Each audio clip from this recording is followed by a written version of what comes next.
సుబ్రహ్మణ్యం విగ్రహం మీద వివాదం చెలరేస్తుంది. అందుకే బాలసుబ్రహ్మణ్యం దానికి సంబంధించి రవీంద్ర భారతిలో ఓపెనింగ్ కూడా ఉంది. జాగృతి విషయంలో ఏం చెప్తారు?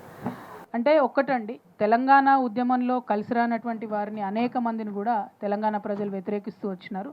బాలసుబ్రహ్మణ్యం గారి మీద ప్రత్యేకించి ఒక రూమర్ ఉన్నది. అది నిజమో కాదో మాకు తెలియదు. ఒక రూమర్ ఏంది అంటే, జయ జయ హే తెలంగాణ పాట పాడమంటే ఆయన పాడలేదు కాబట్టి మరి ఆయన విగ్రహం పెట్టొద్దు అని తెలంగాణ వాదులందరూ కూడా అంటున్నటువంటి సందర్భం.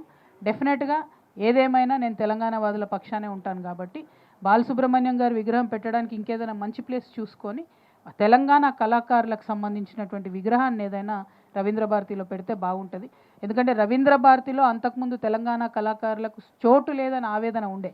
తెలంగాణ రాష్ట్రం వచ్చిన తర్వాత అన్ని జానపద కళలను అక్కడ ప్రదర్శించడానికి చాలా ప్రయత్నం చేయడం జరిగింది. తెలంగాణ తేజోమూర్తుల చిత్రపటాలను కూడా అక్కడ పెట్టడానికి ప్రయత్నం చేయడం జరిగింది. మరి అటువంటి చోటు సినిమా కళాకారుడైనటువంటి వారి బొమ్మ పెట్టడం అనేది సూట్ కాదని చెప్పి నేను పర్సనల్గా అనుకుంటున్నా.